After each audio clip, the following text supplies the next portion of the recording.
Bismillahirrahmanirrahim. Assalamualaikum warahmatullahi wabarakatuh. Kita lanjutkan kembali pembahasan kita tentang analisis ekonometrik, khususnya uji asumsi klasik. Nah, kita menuju ke uji yang kedua, yaitu uji multikolinearitas. Nah, uji multikolinearitas ini merupakan bentuk pengujian untuk asumsi dalam analisis regresi berganda. Nah, asumsi multikolinearitas itu menyatakan bahwa variabel independen itu harus terbebas dari gejala multikolinearitas. Nah, di mana gejala multikolinearitas adalah gejala korelasi antar variabel independen. Jadi kalau di dalam data di bagian pembahasan sebelumnya, kalau kita bicara tentang penjualan mobil, kemudian biaya iklan, lalu biaya pameran. Nah, di mana yang menjadi variabel independennya adalah biaya iklan dan biaya pameran. Nah, uji multikolinearitas ini berusaha untuk mendeteksi apakah sesama variabel independen itu memiliki pengaruh, gitu. Nah, itu diuji dalam uji multikolinearitas. Nah, gejala ini ditunjukkan dengan korelasi yang signifikan antar variabel independen. Nah, apabila terjadi gejala multikolinearitas, maka salah satu langkah untuk memperbaiki model adalah dengan menghilangkan variabel dari model regresi. Nah, sehingga bisa dipilih model yang paling baik. Untuk memperoleh model yang terbaik ini, kita bisa melakukan berbagai macam langkah. Nah, contohnya adalah dengan menggunakan data penjualan mobil yang kita gunakan pada pembahasan sebelumnya, ya, yang ini. Nah, bagaimana uji model regresi ini dengan menggunakan variabel tersebut, apakah melanggar asumsi multikolinearitas atau tidak? Nah, kita selesaikan di SPSS. Nah, di sini. Nah, langkahnya adalah klik Analyze, kemudian Regression, lalu pilih yang Linear Regression. Nah, kemudian kita klik, lalu tetap kita masukkan variabel penjualan pada kolom dependent, biaya iklan dan biaya pameran itu dalam kolom independen. Nah, yang selanjutnya kita pilih statistik, kemudian kita klik estimates, lalu covariance matrix, kemudian collinearity diagnosis. Terus kemudian kita klik continue. Nah, setelah itu kita klik lagi OK. Nah, di sini data yang kita perlukan adalah data dari koefisien dan koefisien correlation. Tuh. Nah, dari sini bisa kita lihat bahwa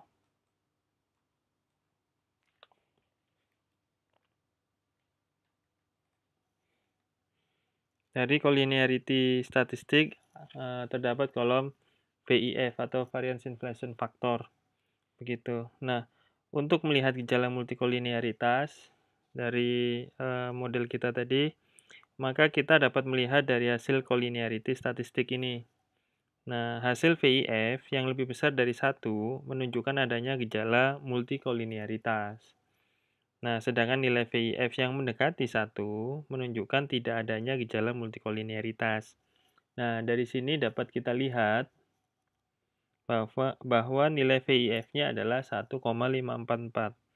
Nah, sehingga kesimpulan yang bisa diperoleh dari model kita ini adalah bahwa model regresi kita tadi itu terdapat gejala multikolinearitas. Nah, selain dengan melihat nilai VIF, kita juga bisa menguji asumsi multikolinearitas dengan melihat nilai korelasi antar variabel independen di sini. Nah, dari persamaan regresi ini, variabel dependen itu terdiri atas biaya iklan dan biaya pameran. Nah, untuk melihat nilai korelasi, kita dapat melihat pada tabel correlation metric ini. Nah, dari tabel tersebut terlihat bahwa korelasi antara biaya iklan dengan biaya pameran biaya iklan dengan biaya pameran itu memiliki nilai korelasi sebesar minus 0,594. Nah, dengan hasil tersebut terlihat bahwa nilai korelasi itu bisa dibilang cukup kuat, lebih besar dari 0,5 dan signifikan, sehingga bisa disimpulkan bahwa memang terjadi gejala multikolineritas, sehingga salah satu variabel harus dikeluarkan dari model regresi. Jadi harus dihapus antara biaya pameran atau biaya iklan karena mereka terjadi multikolineritas, ada pengaruh. Bisa jadi ya, biaya iklan yang mempengaruhi biaya pameran, bisa juga biaya pameran yang mempengaruhi biaya iklan, atau terjadi hubungan pengaruh yang bersifat resiprokal, saling mempengaruhi. Nah, itu tadi adalah uji multikolinearitas. Nah, yang selanjutnya kita membahas uji autokorelasi. Nah, uji ini merupakan pengujian asumsi dalam regresi di mana variabel dependen tidak berkorelasi dengan dirinya sendiri. Nah, maksud korelasi dengan diri sendiri adalah bahwa nilai dari variabel dependen tidak berhubungan dengan nilai variabel itu sendiri, baik nilai periode sebelumnya ataupun nilai periode sesudahnya. Nah, untuk melakukan uji autokorelasi, kita bisa menggunakan uji Durbin-Watson. Nah, uji ini menghasilkan nilai dW hitung atau dW statistik dengan konstanta D kecil dan nilai dW tabel, yaitu nilai DL dan DV. Nah, ada beberapa asumsi aturan pengujian gitu ya. Nah, kemudian kita mencobanya menggunakan SPSS kembali. Nah, dengan menggunakan data penjualan mobil tadi, maka kita bisa menguji apakah terdapat gejala autokorelasi pada variabel penjualan mobil. Nah, dari menu regression tadi, analyze, kemudian klik regression, lalu klik linear, lalu kita pilih statistik. Nah, kita pilih yang Durbin-Watson. Nah, kita klik OK. Nah, kemudian kita OK. Nah, lalu muncul hasil seperti ini. Nah, khususnya yang di sini. Nah, hasil analisis ini menunjukkan nilai Durbin-Watson sebesar 1,361. Nah, untuk mengujinya, kita harus mencari nilai Durbin-Watson tabel pada tabel Durbin-Watson. Nah, ini kita bisa mencari di Google, tabel Durbin-Watson. Nah, dengan jumlah variabel independen yang terdiri dari biaya iklan dan biaya pameran, maka jumlahnya 2. Dengan jumlah sampel data itu berjumlah 16. Nah, kemudian diperoleh nilai DL sebesar 0,86 dan nilai DU sebesar 1,4. Nah, dari hasil tersebut, maka kita bisa menyimpulkan bahwa nilai D hitung atau D statistik itu terletak di antara batas bawah DL dan batas atas DU. Nah, sehingga hasil tersebut menunjukkan bahwa terjadi gejala autokorelasi yang lemah di mana dengan perbaikan pada model itu tentu bisa memperbaiki model. Nah, untuk memperbaiki masalah autokorelasi itu biasanya para peneliti bisa melakukan langkah transformasi data baik dengan logaritma atau log normal, inverse, ataupun dengan mengalihkan nilai dengan faktor kali. Nah, itu tadi adalah uji autokorelasi. Jadi, sepertinya data yang saya dapatkan ini tidak bersifat baik ya, karena dia terjadi gejala multikolinearitas tadi, yaitu variabel independen itu ternyata terdapat pengaruh antar variabel independen satu dengan variabel independen yang lain.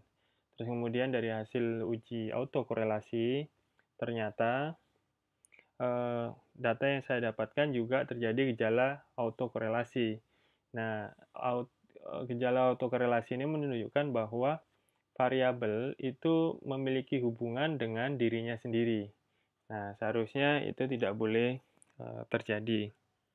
Nah, yang selanjutnya adalah kita membahas tentang uji heteroskedastisitas.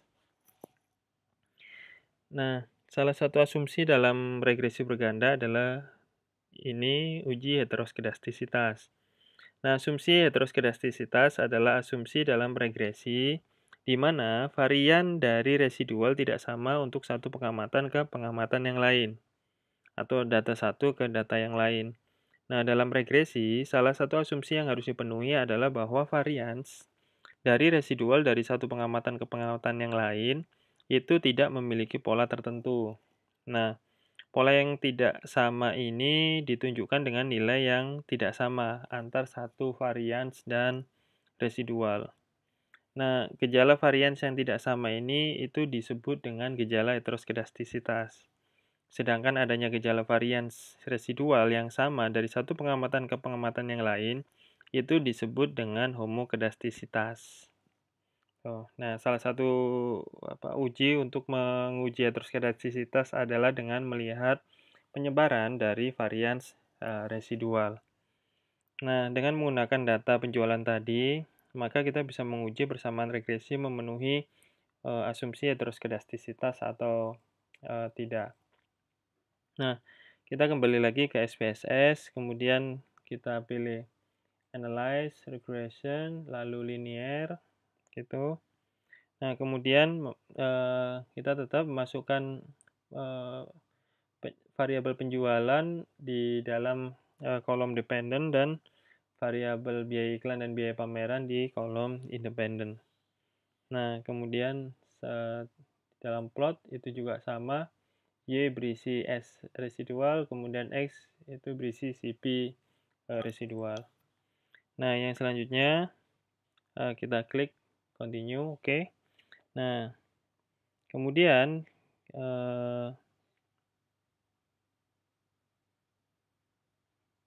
dari sini kita bisa klik oke. Nah, kita bisa melihat tadi ada scatter plot. Nah, di sini kita bisa melihat scatter plotnya. Nah, dari hasil ini itu terlihat bahwa penyebaran residual adalah tidak teratur. Ya, ini tidak teratur. Nah, hal ini itu bisa dilihat dari plot yang terpencar dan tidak membentuk pola tertentu. Nah, dengan hasil demikian, maka kesimpulan yang bisa diambil adalah bahwa tidak terjadi gejala homokedastisitas atau persamaan regresi memenuhi asumsi heteroskedastisitas. Nah, apabila terjadi gejala homokedastisitas, maka salah satu cara yang ditempuh dengan memperbaiki model persamaan, yaitu dengan mentransformasi data atau dengan menggunakan metode lain dalam mencari persamaan regresi. Nah, transformasi data ini adalah perubahan data dengan mengubah data dengan faktor tertentu, baik transformasi logaritma, log natural, log normal, inverse, ataupun dengan faktor perkalian. Nah, sedangkan apabila kita menggunakan metode lain dalam mencari persamaan regresi, kita bisa menggunakan prosedur weighted least square atau rata-rata terkecil tertimbang. Nah, jadi itulah pembahasan kita tentang uji asumsi klasik di dalam analisis ekonometrik yang terdiri dari uji normalitas, uji multikolinearitas, uji autokorelasi, dan uji heteroskedastisitas. Semoga bermanfaat dan tetap sehat selalu. Nah, jangan lupa tekan tombol subscribe untuk mengetahui video-video selanjutnya dan tekan tombol like bila kalian suka dengan video ini. Nah, sampai jumpa di video-video selanjutnya dan wassalamualaikum warahmatullahi wabarakatuh.